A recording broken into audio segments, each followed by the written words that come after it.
Hello everyone, and welcome back to The Pulse.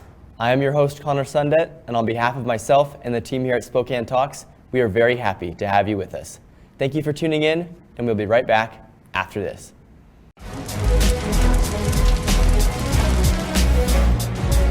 Well, this is Bloomsday in Spokane. We got about 40 firefighters and their friends and family handing out 40,000 cups of water as the day goes by.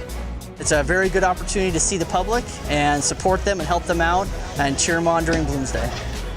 It's one of the best things about Spokane is that we have these major events and the whole community comes together not just to participate but to volunteer and show that they really care about our city and making our city look great. This type of an event really is emblematic of Spokane because so many people get involved. We have 50,000 people probably running this race. Always has been a very huge event. Right now we're at the corner of Broadway and Nettleton. It's the last water station before the finish, so people are pretty much dehydrated by the time they get to us. They really need our water. The water stations are a vital part, especially on warm days like today. It's real important that we have the volunteers to help with that. Without the volunteers, Bloomsday wouldn't exist. All up and down the course, there are people that are involved in this celebration. It really is a celebration of what Spokane's all about.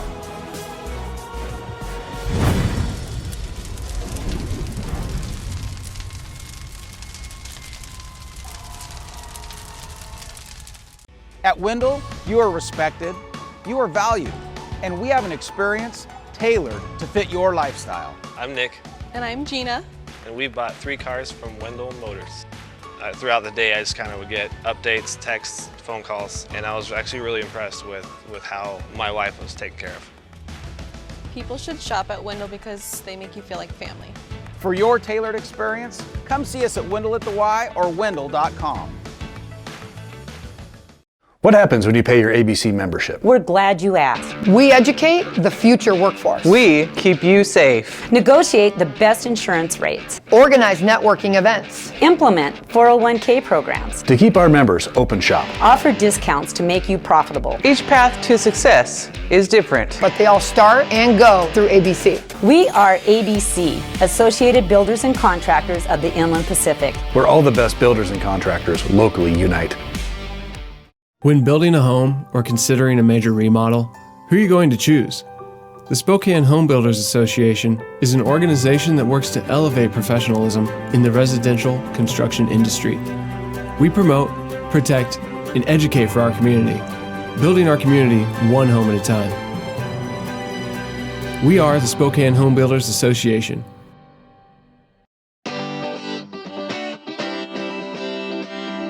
What's up, Spokane? I'm your host, Connor Sundet, here to keep you up to date on all things in our wonderful city. First, who says you can't wear a costume as an adult? Well, you can continue your childlike dreams at the Spokane comic book shop in the Northtown Mall. The shop is putting on a cosplay contest on October 30th with a $400 grand prize for first place. Judging for the contest begins at 4 o'clock p.m. and expect to answer some questions to the judges about your clothes. Children can also enter the contest in a different division if they're under the age of 13. And don't worry, even if you don't win, you can still enjoy a 10% inventory discount on all things in the store. So get out there and show off those awesome costumes. Next, if you're looking for a great way to support a local business on Halloween, consider seeing a movie at the Garland Theater. The theater has been under a lot of stress to stay afloat due to the ongoing COVID-19 pandemic.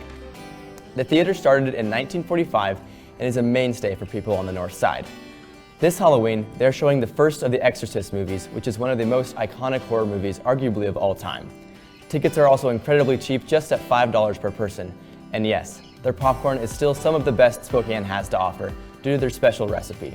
Personally, I think all they do is use real butter instead of normal popcorn oil, but I think it makes all the difference. So go out and enjoy Halloween, whether you're at the movies or dressing up. And that's what's up, Spokane. Thank you for tuning in, and we'll be right back after this.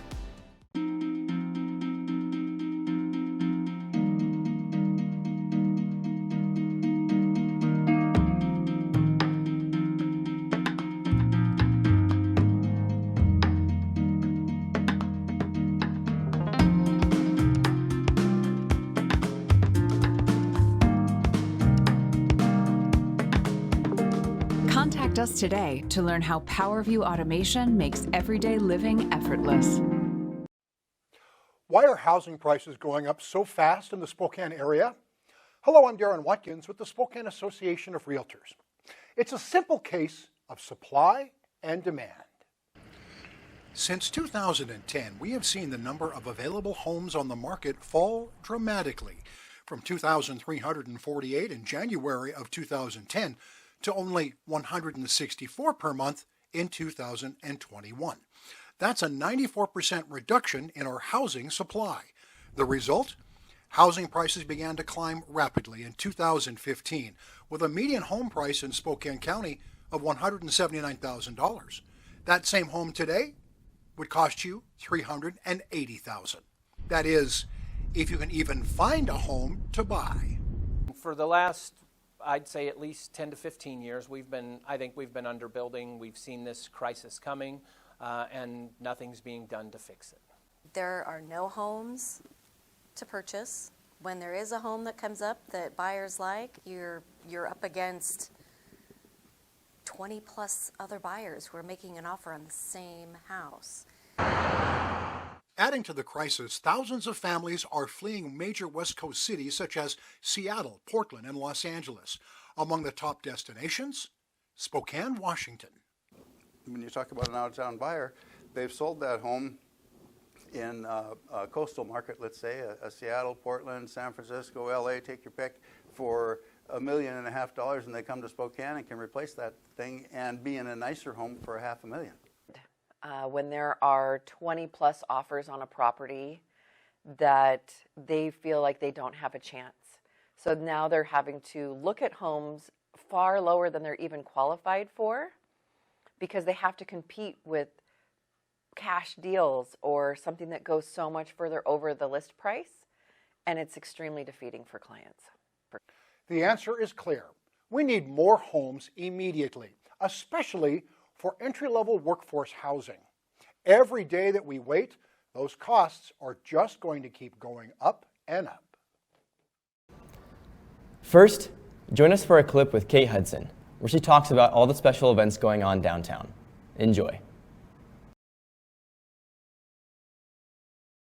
Hi, welcome to Spokane Talks. I'm your host, Jackson Adams. This is The Pulse, and today we welcome back Kate. We'll be back right after this. Spokane Realtors are dedicated to helping you find the right place to live. We're more than 2,000 strong, small business men and women guiding you through this most important purchase. We're also your neighbors, giving back thousands in volunteer hours to make our community a better place. We believe owning a home helps you live longer, with stronger families and better neighborhoods. That's who we are, ready to help you find your way home. Call one today. Hi, welcome back to Spokane Talks. Once again, I'm Jackson Adams. Welcome back, Kate Hudson. Thank you. Nice to be here.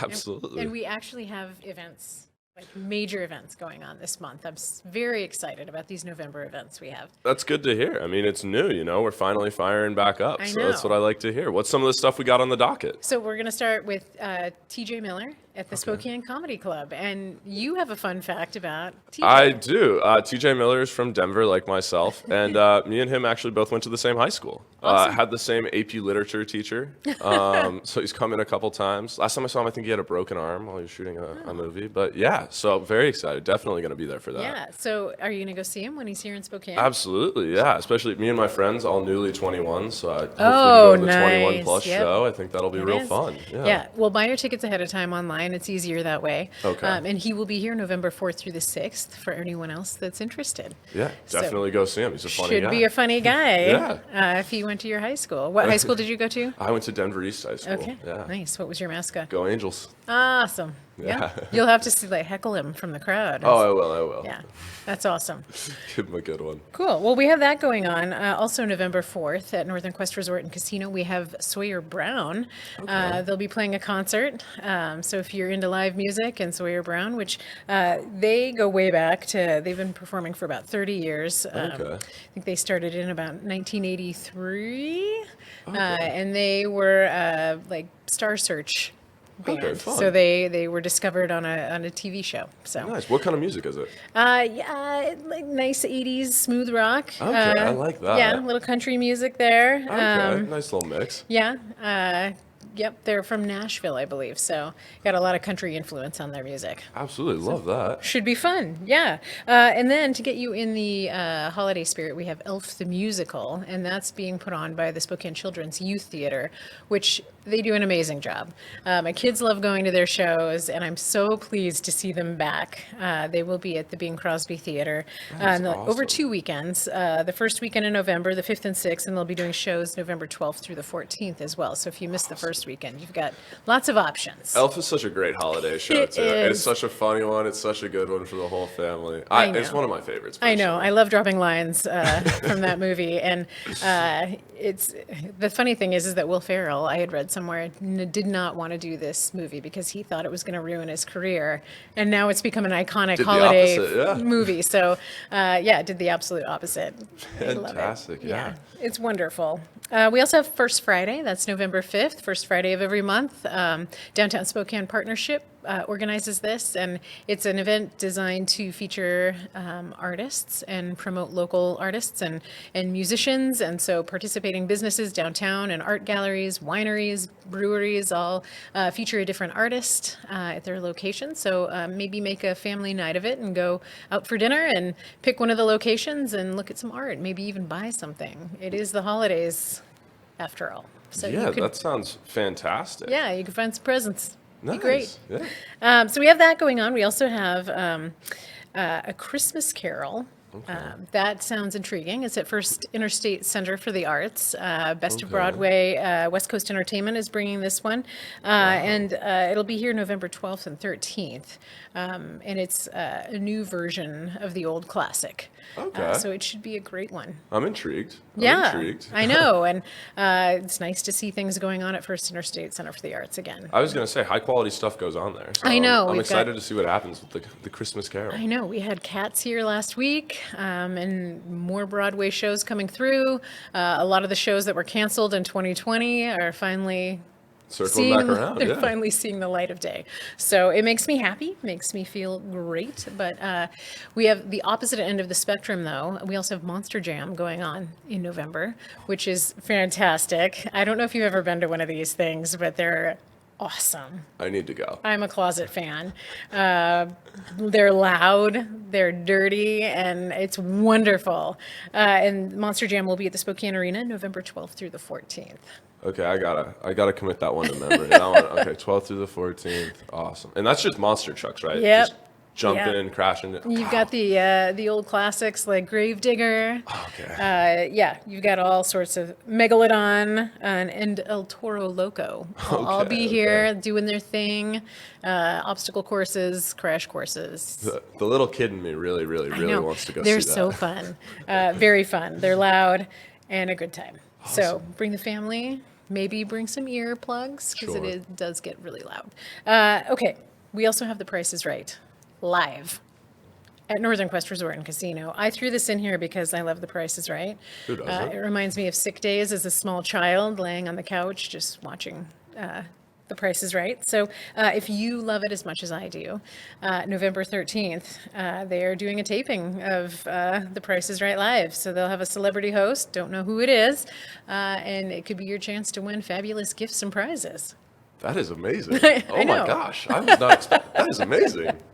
You've got a lot on your schedule. I know. This I all can see plus it. I can school? see it happening.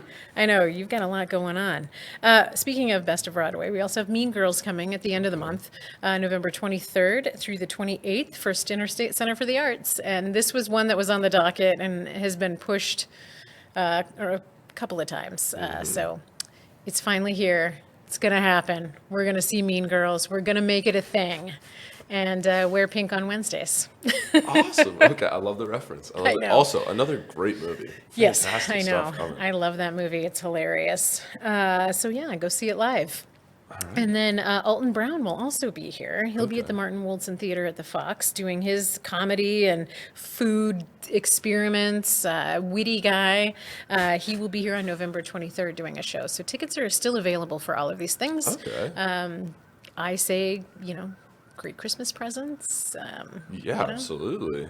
Lots of fun stuff going on. And then speaking of Christmas and the holidays, we have a whole slew of things going on to get you in the holiday spirit, starting with November 20th with the Lilac Festival Holiday Parade. So the Lilac Parade was canceled due to COVID in May, which is when it always is. It is it's the largest torchlight parade in the U.S. and the oldest. Wow. And so it's a bummer that it was canceled in May.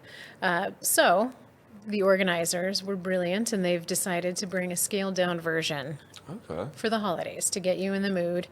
So it'll be a smaller version of the parade, November 20th. It's in the evening.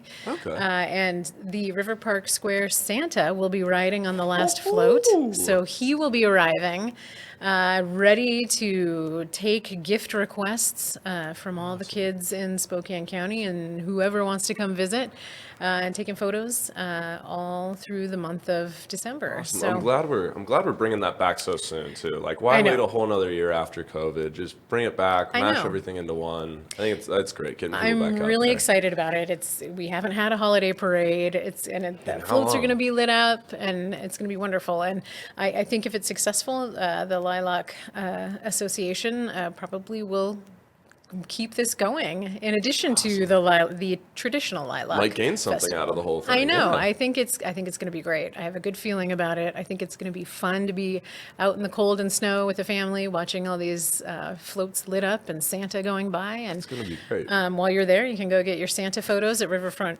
Park Square, and Riverfront Park will also be joining in on the festivities. They'll have their walkway of lighted trees, and the pavilion will be lit up, and all sorts of fun things to see. You're getting me excited for the holidays. I know. Can't wait. And then Northwest Winterfest will also be happening. That starts November 26th and runs through January 2nd. So that is happening in Spokane Valley. Gotcha. Spokane County Fair and Expo Center. It's going to be a fun, light event that you can walk through with your family.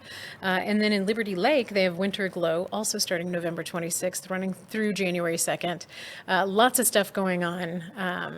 It's going to be wonderful. Fun. You can stay down here in downtown, Spokane Valley, Liberty Lake. You can get it all. There's all sorts of stuff. Northern Quest Resort and Casino, of course, always decorates for the holidays as well. So, and they do the gingerbread bake-off, which is usually in December. We'll talk about that next month. But lots of holiday events going on. And of course, Christmas Tree Elegance will be here in December as well. So the Crescent Windows will be set up. And of course, the Wheatland Bank free carriage rides downtown will also be going on starting at the end of November. So fantastic. So many things going on. I was going to say, we're really revving up in November. I know. Here.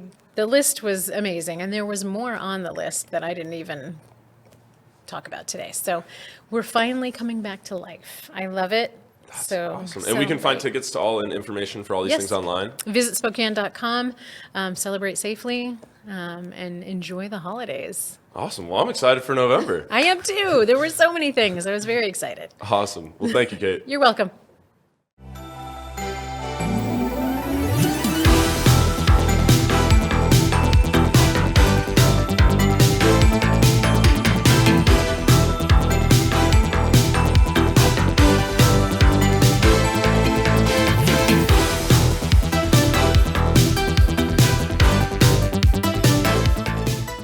The economy is getting stronger, banks are lending again, and interest rates are at historic lows. Now is a great time to buy your dream home. The caring and knowledgeable professionals at Homes for You have been helping people just like you for over 20 years. They take the time to listen to what you want and will help you find just the right home in Washington or Idaho. Real estate is what we do at Homes for You, 928-5782, or visit online at homes4uspokane.com. Hi, at River Ridge Hardware on the corner of Garland and Driscoll, 2803 West Garland, with a wheelbarrow full of deals. I have antifreeze for all your summer toys. Keep them running for next year, $3.99. I got rakes for all those leaves that are coming down, $7.97.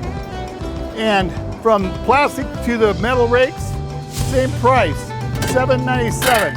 I have two different shovels to pick from, Both $7.97. Come on down, get those shovels now while they last. Also, bird feed for the winter to keep those birds nice and fat for the spring. $14.97 for a 40-pound bag of bird seed. We also are selling good bird feeders that keep the squirrels out and to choose from. And not to mention, the wheelbarrow's on sale too for $79.97. Come on down. Now, all of our greenery that we have out here now is still 30% off. Get it while it lasts.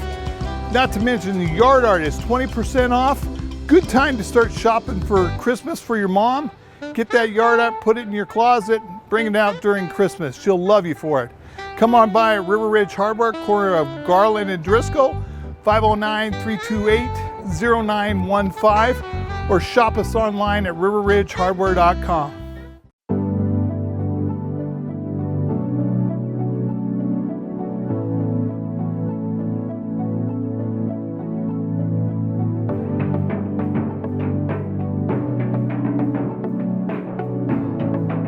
The world has changed a lot in 50 years, and Kimley Haygood has changed with it. We still provide our customers with the highest level of service, whether it's financing, construction management, property management and maintenance, leasing, or sales. Our team is here to help you make the best decisions with your real estate.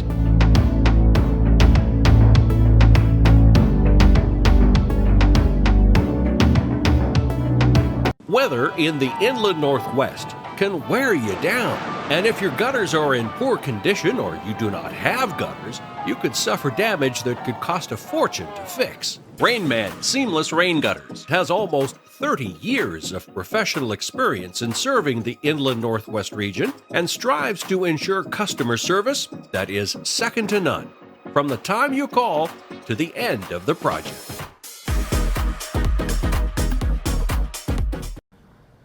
Now, enjoy a clip from Community Connections with Loran Graham. Check it out.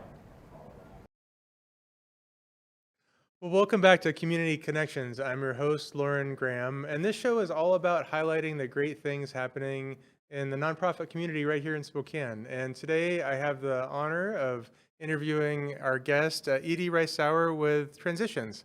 So Thanks. Welcome, Edie. Thanks for having me. It's our pleasure. So for somebody that's never heard of Transitions before, how would you describe your organization? Well, our mission is to end poverty and homelessness for women and children in Spokane. So that gives you kind of a nutshell of who we are. So our focus is primarily women and children, although we do serve some men.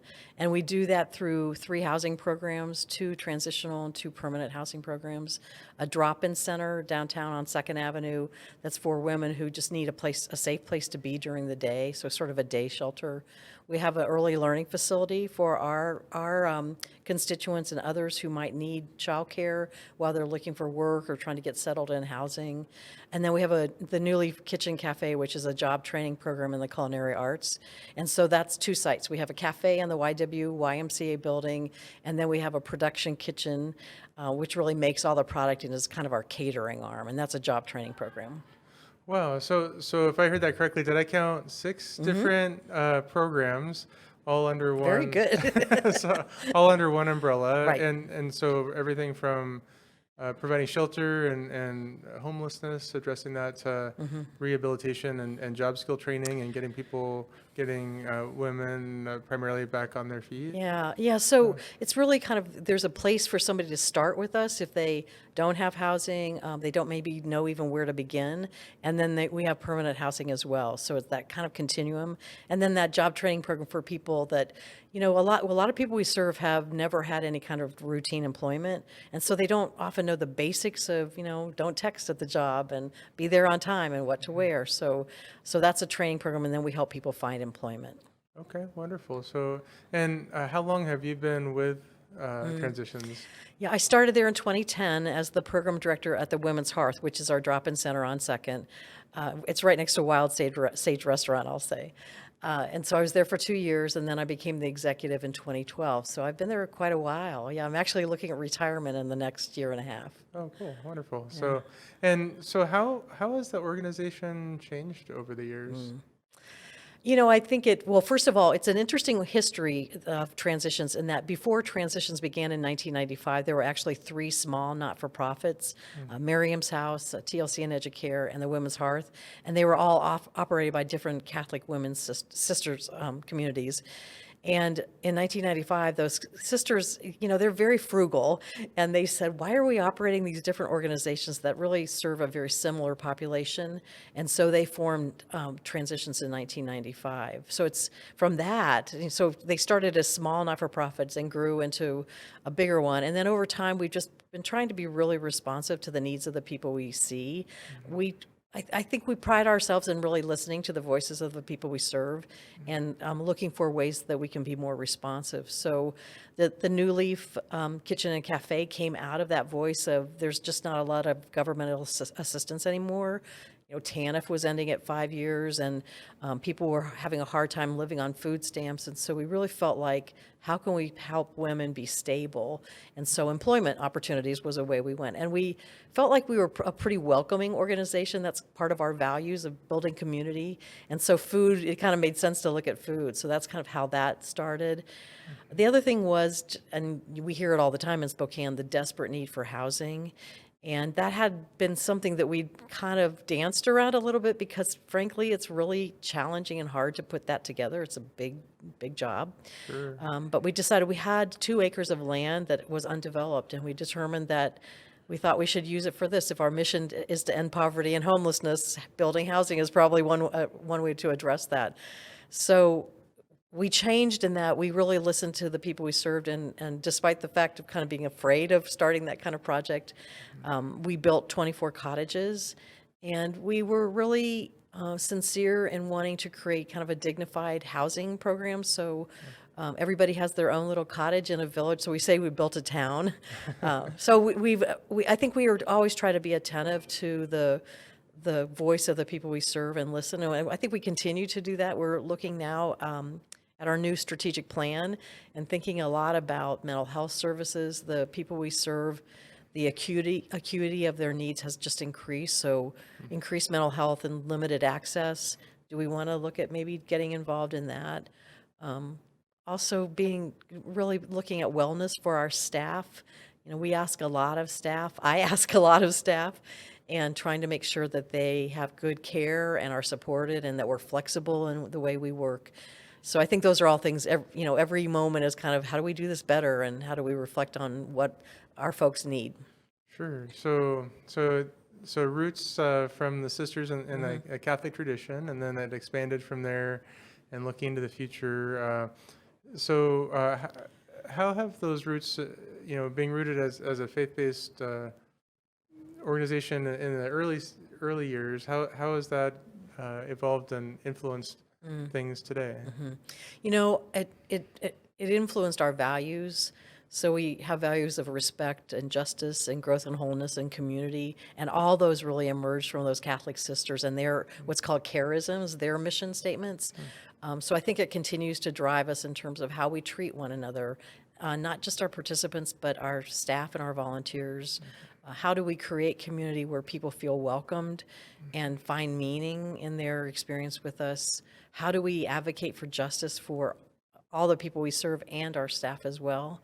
So I think it's a constant evolution of looking at those values and how they impact what we do. So it's kind of day to day, really. Yeah, wonderful. That's really neat. So addressing homelessness, it's a noble mission, and also and a big need right now, just especially in the last several years, just really all over the country, but especially here in the Spokane community as well. Yes.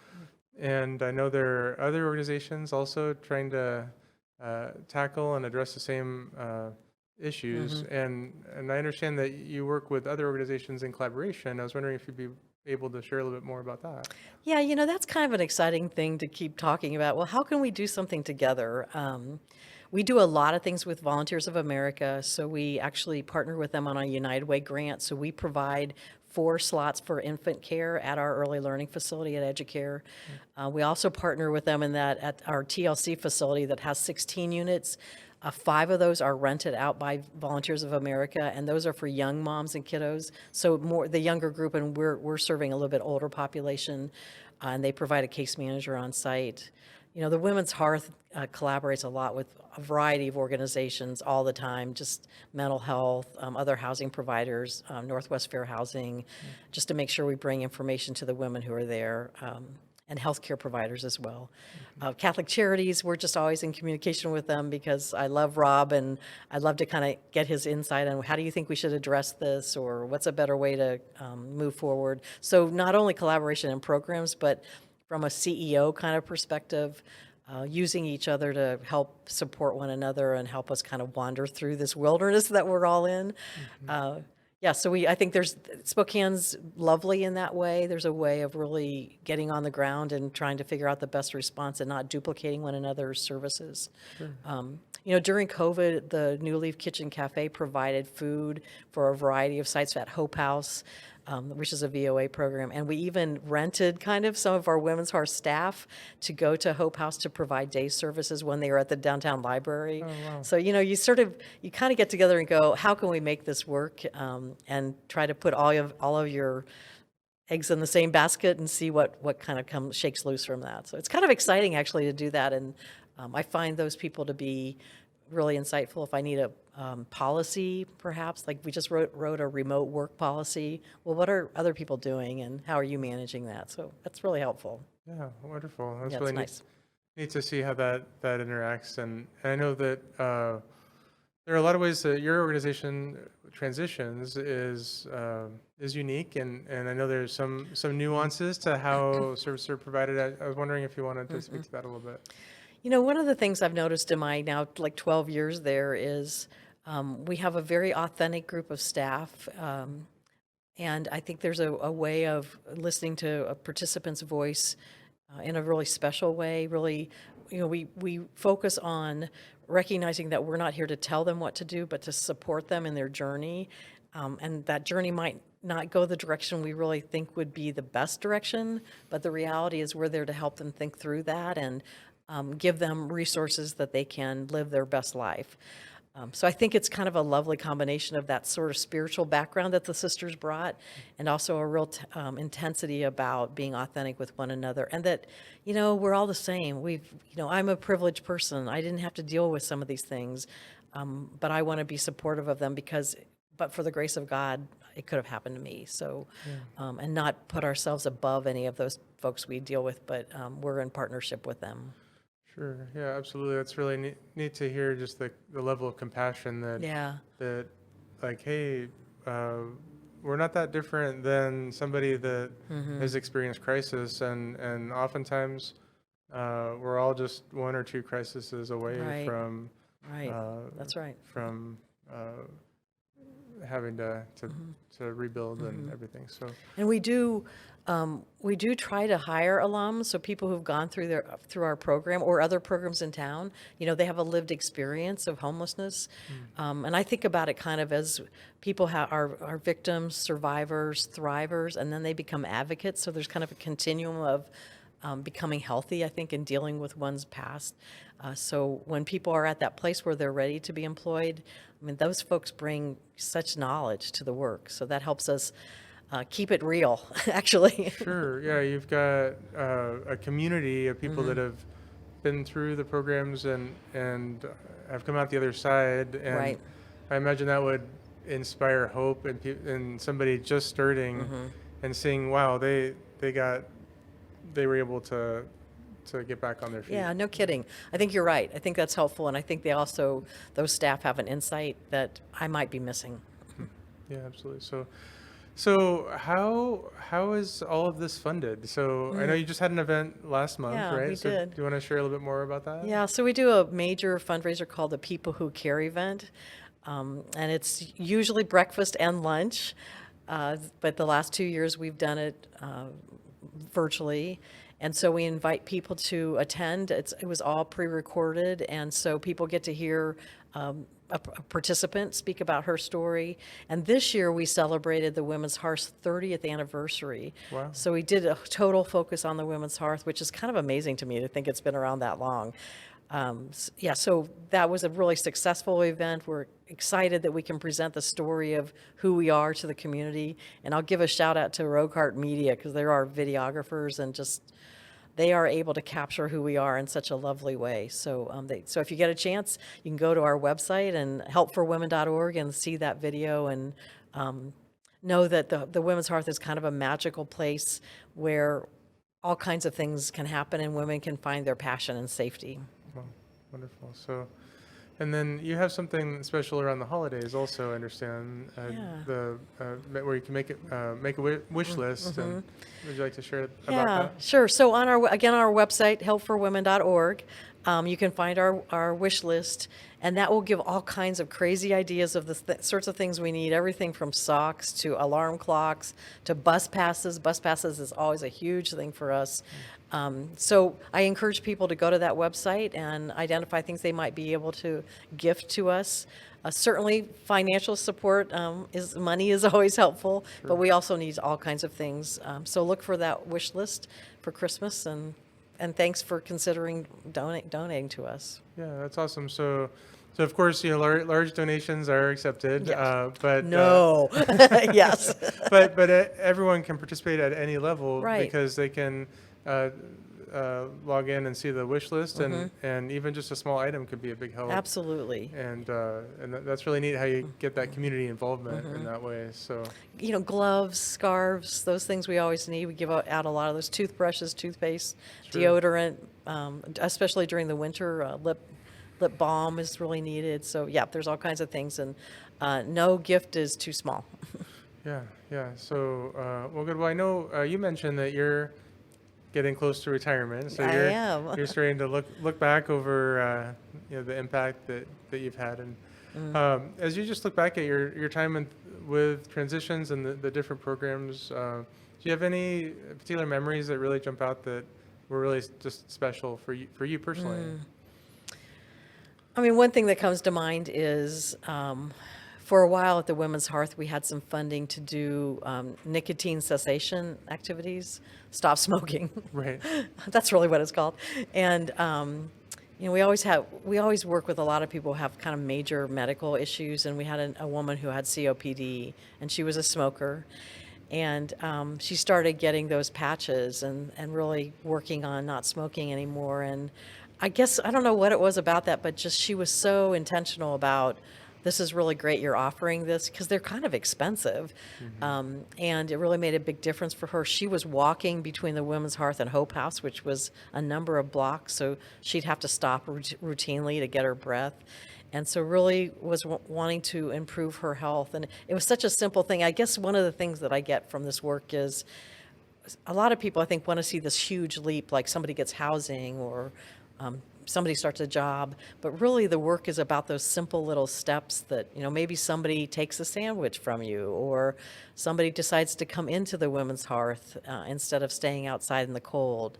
But this particular woman, I think she was kind of an off-the-grid person, and the fact she took this nicotine patch and really ran with it and decided that she was going to impact her health in a positive way was just something that's kind of the kind of thing we do every day. So that's one thing that jumps to mind when you ask that question. That's really neat, just to see lives actually being changed, and in this one example with this woman. Yeah, I mean, we can provide it in a simple thing. Again, it's like those gifts. Sometimes it's a really simple gift that makes all the difference in somebody's life. Yeah, it's just turning in a different direction. Even if it's just a few degrees over the course of somebody's life, it can start on a new path. Yeah, or for us, just paying attention to that, realizing, like, for example, at the Hearth, I'm talking about the Hearth a lot, but they have a drawer, and you pull it out, and it's got all kinds of wires to plug in cell phones, because we have all these women who have cell phones, but they've lost the connectors, so they can't battery up them. And I just thought that was a great idea, to have such a simple thing where somebody's so thrilled they can come in and charge their phone. I mean, we just take that so for granted, and here it is, somebody really needs that phone. Absolutely, yeah, that's connected to job opportunities, to housing, connecting with loved ones. Exactly. Yeah, right, yeah. I know. Wonderful. Well, so in just a few minutes we have left, if somebody were interested in learning more, getting involved, Do you accept volunteers, and how can they contact you? Yeah, yes, we do accept volunteers. And right now we're asking all volunteers to be fully vaccinated to be on site. And some positions we're still kind of not using them the way we have in the past, but it's moving and merging, and we're getting there. If somebody's interested in volunteering, and there's all kinds of opportunities, frankly, they can go on our website to helpforwomen.org. They can send an email to info@helpforwomen.org. Kathy McFall is our volunteer coordinator, and she can be reached through that same site. And she's kind of a pro at helping people match what they're interested in and what we need. Sure. So it could be everything from holding babies to cleaning a room, getting it ready after somebody moves out so the next person can move in. Wonderful. Well, thank you so much for joining us today. And that's all the time we have today for Community Connections, but look forward to seeing you next time. What?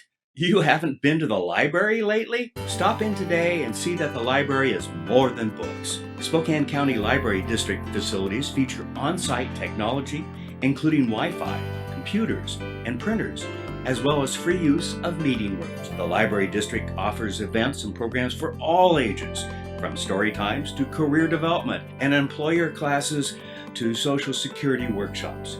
Our staff is well trained and happy to help. Find out more about your library at scld.org. I was selling drugs. I was in and out of prisons. I didn't know how to read or write. I couldn't even read the sign at UGM that said, "Hope starts here." Union Gospel Mission taught me to trust people. I have a job from learning to read. I never thought that I would find a community that would support me like UGM does. I am so grateful to God. Real change is possible. Union Gospel Mission. Starting a digging project? Before you reach for the shovel, you must click callbeforeyoudig.org, alerting your local utility companies to come out and mark any lines they have near your dig site. Protect our buried utilities and click callbeforeyoudig.org. Next, join us for Business Talks with Lonna Smith, where she talks to Fernando about his business experience and his new show produced right here. Take a look.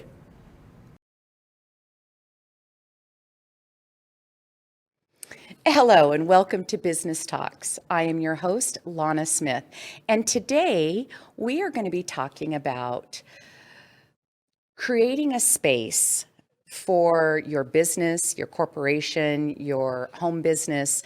We're going to be talking about what that space means with your workflow and how you feel in it. And we have an amazing professional.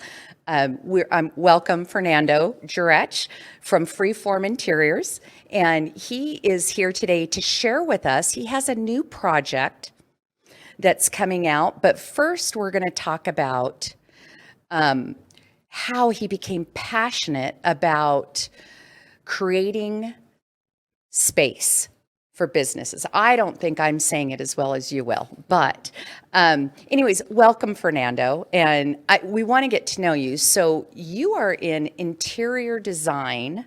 Is that a safe way to put it? I'd say we're in commercial furnishings. So we work with designers. We have our own designers that help implement design intent of architects, designers, or clients. So we're definitely in both worlds. We're a furniture dealer. We provide commercial interiors products, and we help assist in designing spaces. Yep. So give me an example of a large corporation, not by name, but like the space size. What's the largest space size that you've been a part of? Well, I'll tell you exactly. The largest project we've done recently that I'm very proud of is the new Catalyst building that was built by McKinstry and Avista for Eastern Washington University, and we furnished all 4 floors of that, ranging from classrooms to common spaces to offices. Wow. And that was a great challenge and a rewarding project to be part of something so groundbreaking. So when you walk into a space, I'm getting ahead of myself, but now I have, when you walk into a space, do you immediately start placing furniture? Is that how you, I mean, is it like when you walk in, when you're house shopping, you know, if you walk into the right house, you start putting your couch somewhere and your TV. Is it the same way when you walk into a space to create a space? Do you start seeing it? Yeah, I would say a puzzle starts coming together, right? Yeah. And the puzzle of a space is what needs to function here, and are the right pieces in place for that to happen. So this is kind of an unusual career. It's not something you hear about every day. So what motivated your passion? What started that fire for you? Yeah, it was really kind of random how I fell into it. Most people in my business either are born into it, they have a family member that was into it, or they just stumble upon it and end up in it. And that's the path I took. So I was dissatisfied in the career field that I was in. I didn't know what I wanted to do. I started taking temp assignments just to get exposure to different companies. I ended up landing at this very small commercial furniture provider in Fresno, California, long ago. And I was just doing odds and ends things, purchasing, order coordinating. And it really hooked me because my past was I've always been a builder. I've loved woodworking. I took some drafting classes. I'd considered architecture. I've always been very visual. I did great in geometry, terrible in algebra. So putting things together visually and building things and kind of solving problems has always kind of tickled my interest. And I soon found that through the use of furniture, you can build a solution with all these pieces like Legos to craft a solution to a problem that an employer or an organization is having. And so to kind of develop that passion working in it. So I worked my way up in 23, maybe 24 years in the industry now from that entry-level position. I did space planning design positions. I did project management positions. I was in sales. I eventually went to work for a manufacturer. I got to see the manufacturing side, and that kind of primed me, gave me the whole picture of our industry. And I got to work with principals and owners of furniture dealers, and it gave me the perfect kind of background to then dive into ownership of a commercial furnishings dealer here in Spokane. And we were talking earlier about kind of divine occurrences, and I really hadn't been exposed much to Spokane until the opportunity with the company that I bought presented itself, and I couldn't think of a better place to raise my family. So I packed them all up, and we drove here over 2 days and settled in Spokane without knowing anyone, and we couldn't be happier.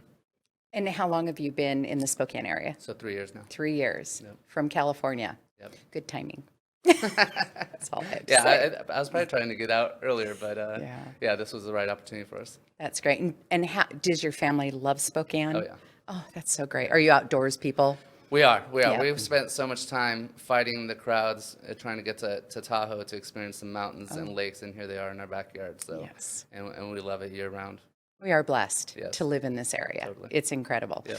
So we had talked about that passion that you have, and you, before we started taping, but you said, if you could share this, everybody needs to hear this, about what drives your passion to do this in a workplace, why that's important. Some people just look at an office as furniture, right? It's just a tangible piece of equipment that you use.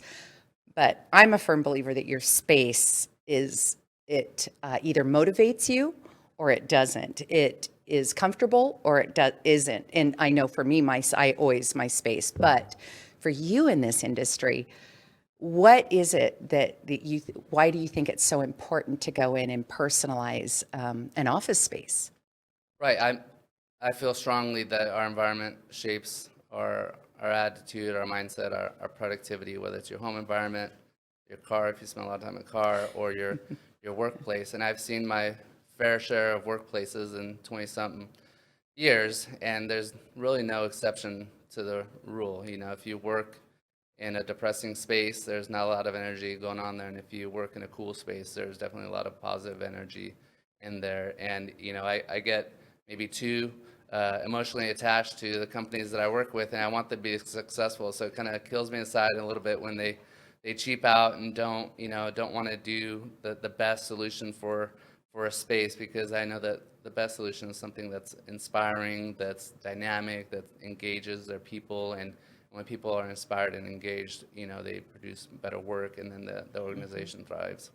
It's very true. And the last, year and a half, we've faced this challenge with COVID, And many people working remotely, you know, so many offices shut down and some offices open back up. What are you finding with that in your industry as far as people working remotely? Yeah, so changes, there is no single answer to that question. Companies have addressed that in vastly different ways. I've both been a part of trying to decommission a space, which means to take all the furniture out and dispose of it or find a home for it. Decommissioning 3 floors in one of the towers in Spokane because a company that had a large workforce decided they were all going to work from home. And then on the other side, I've had companies that said, hey, we need to respond to this new priority placed on well-being or on making the space more engaging, because now I think employers are feeling pressured, or at least the smart employers that see what's going on are reading the tea leaves that, hey, employees are a lot more empowered now. There's a work shortage, there's this great resignation coming, and there's this war for talent that if I don't have a space that people want to come to, it's going to be that much harder to retain talent. It's going to be that much easier for my competitors to take them away. So if I'm not focused on my space, and if I don't give them a choice of some kind of flexible work environment, then I'm going to lose talent. And so those employers that have their ear to the ground are not going to mandate you have to be here every day. But if they can create a space that people want to be in and then give the employees choice, say, hey, you choose if you want to be here 1 to 5 days a week, but I'm going to make my workplace so cool, so inviting that you're going to want to be here more than you're at home. You're going to be at home on your kitchen counter wishing that you had access to our new coffee bar or our cool lounge, or to be able to engage with coworkers in kind of an interesting and dynamic space. So that's where the trend is going. There's a greater emphasis on those collaborative spaces. The studies show that the reason to come to the workplace is other people. It's either to meet clients, it's to be seen by your superiors, or it's to interact with colleagues. There is a concern that the hybrid workers, the ones working from home that don't have the regular interaction with their superiors, are going to lose out in promotions opportunities to those that do regularly interact with their superiors. So there's a lot of dynamics, and we're slowly seeing them play out as now we go into our second year of this kind of remote working environment. And there's a lot of challenges with the home working environment.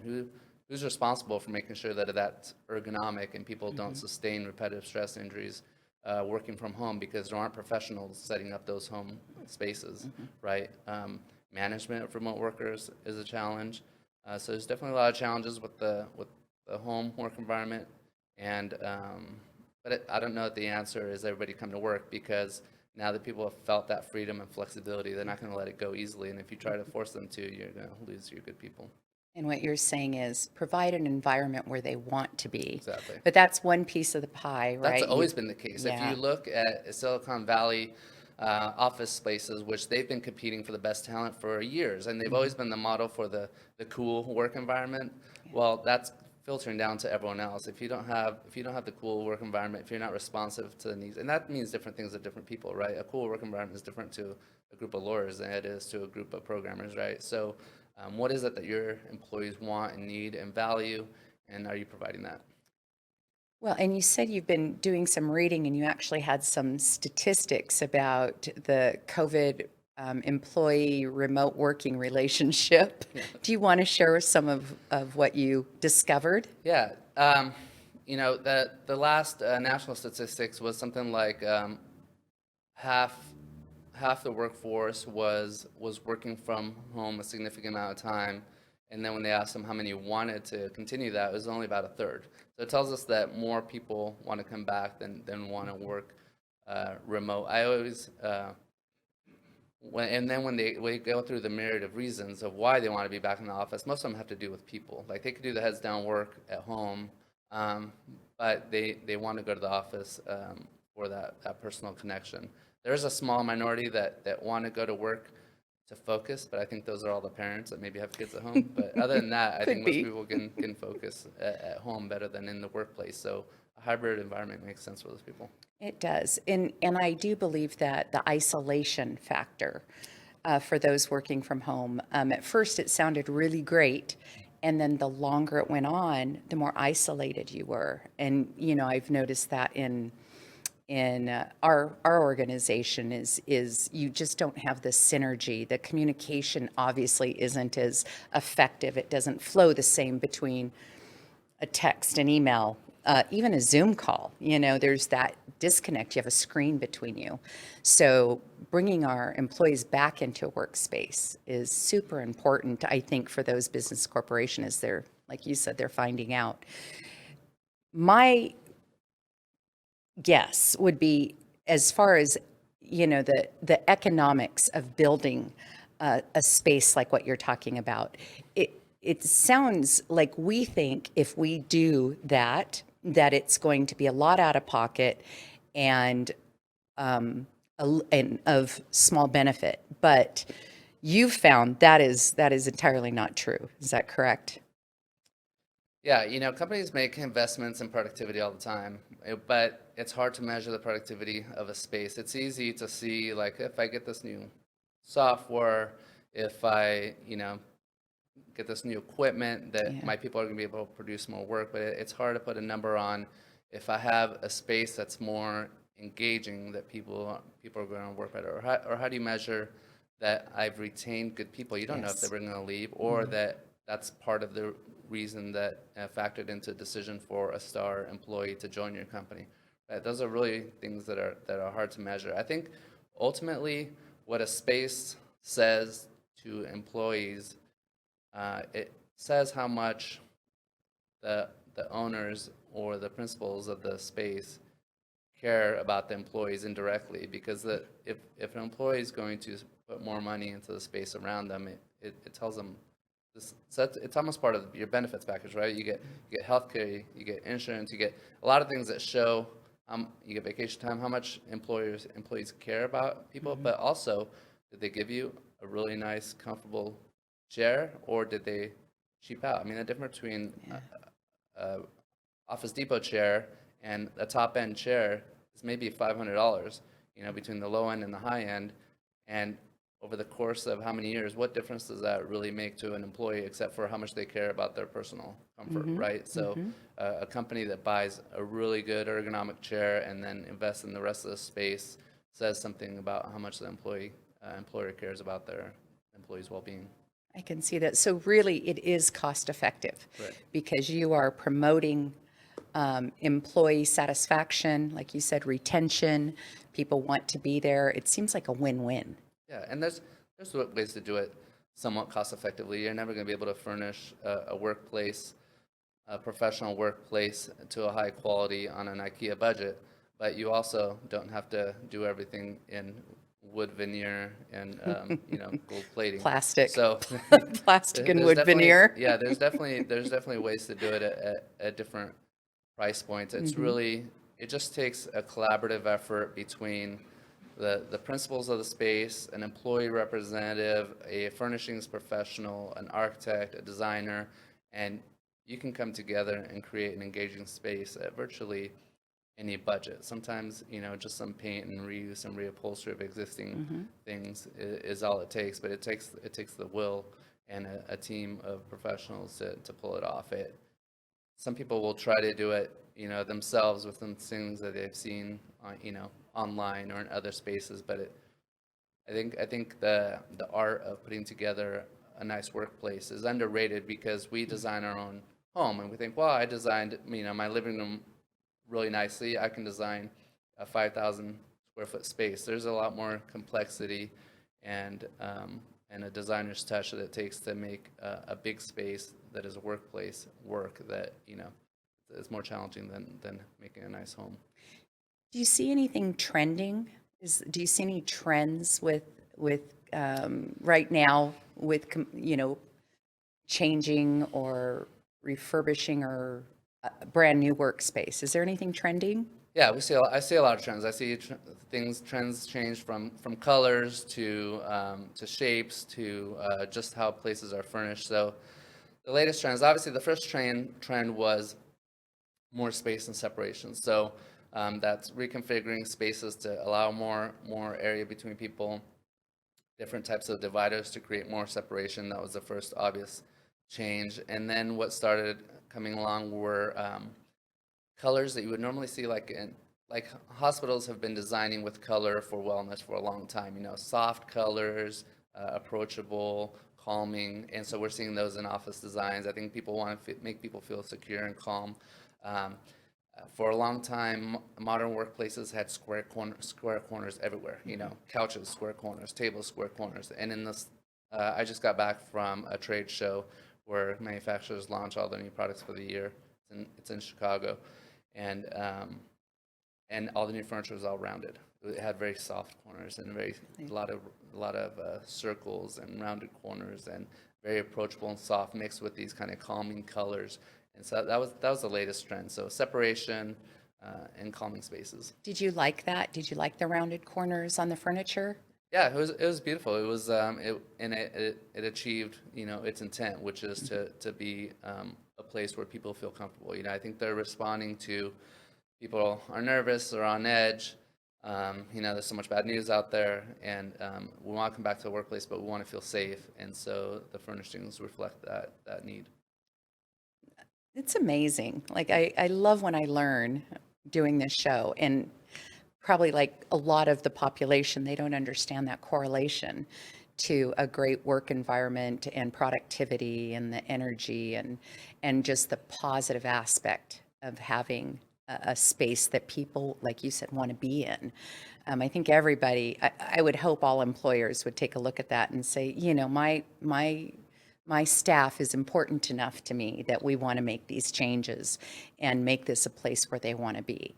And it's part of the package when you're choosing where to work, is you want to know what that space is and the attitudes. And I think it creates a whole package for people. You are starting a new project, or in the midst of a new project. Do you want to share just a little bit? Because I'm gonna hold you over if you're okay with that, and we're gonna do a second show because you're gonna want to hear this.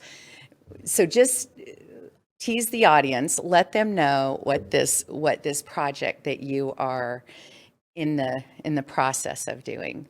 Talk about the one with Spokane box. No. Okay. We're talking about no. Okay. Yes. All right.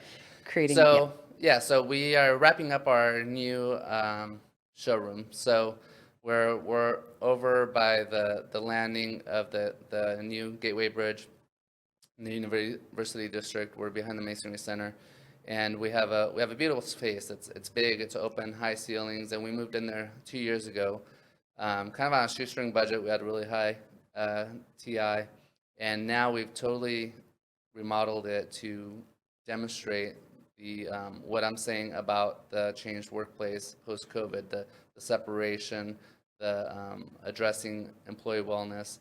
We've put all those kind of spaces that we think are relevant in a post-COVID workplace. We've put them into our new showroom, and so we're pretty much have it complete. We've started doing some private grand opening tours with some select partners in our community, architects and designers and clients, and I'm excited to be able to show it off because it's a beautiful space, and it's one thing to hear us talk about what a workplace needs. It's another thing to be able to walk in and see it in person, and it really makes it connects and makes sense. I'll give you a small example. So we have I'm calling it the Zoom living room, not officially, it might be trademarked, don't sue me. So we have our Zoom living room, and the idea behind a Zoom living room is it's actually very much like this. So most workplaces don't have a meeting space that feels like a home space. This kind of feels like a home space. We've got a coffee table, we've got some couches, and this would be, the TV with a camera where we might Zoom with people working from home. Well, the reason we created the Zoom living space because if traditionally all of our customers have a boardroom or a meeting room that looks very corporate, looks very structured, and that's where they're teleconferencing with workers from home.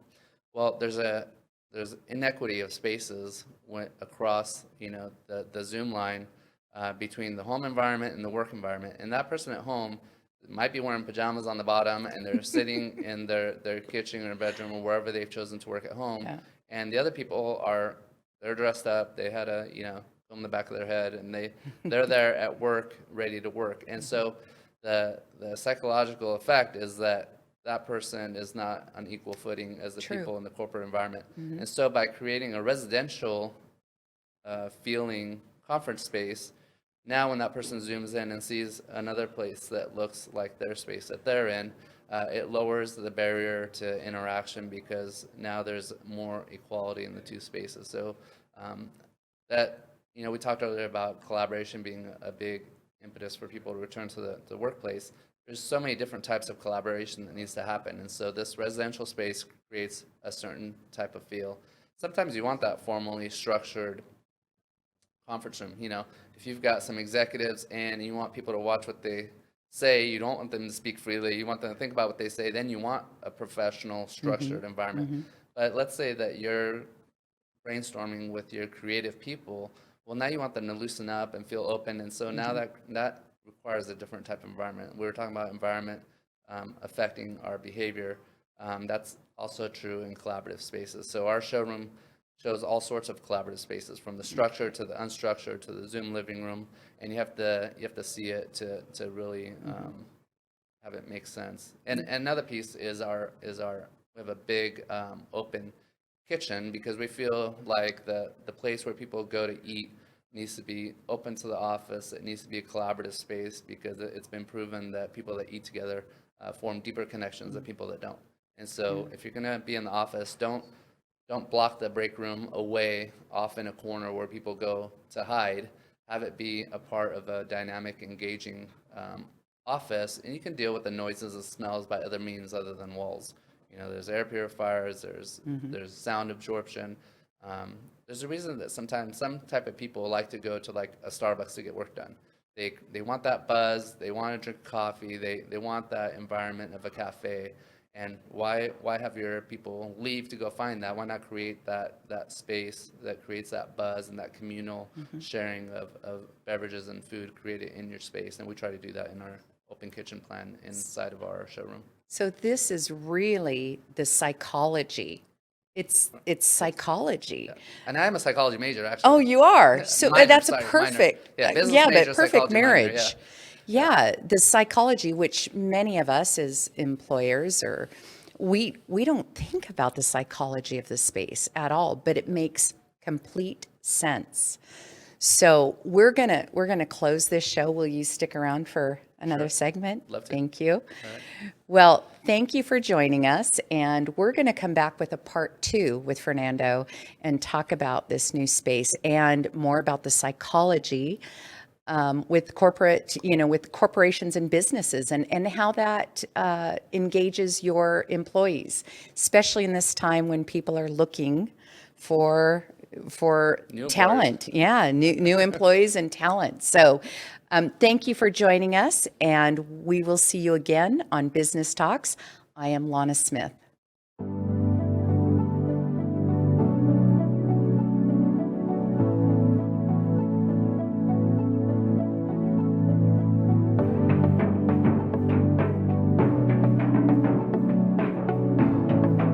The world has changed a lot in 50 years, and Kimley Haygood has changed with it.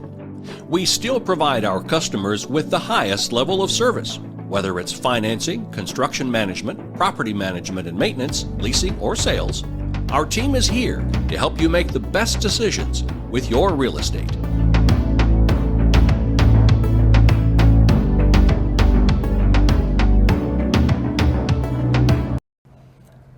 Well, ladies and gentlemen, that's all from us. Tune in each Friday for more of The Pulse. We hope to see you soon, and until then, feel free to binge all of our content on either YouTube or Facebook. Stay safe, and goodbye for now.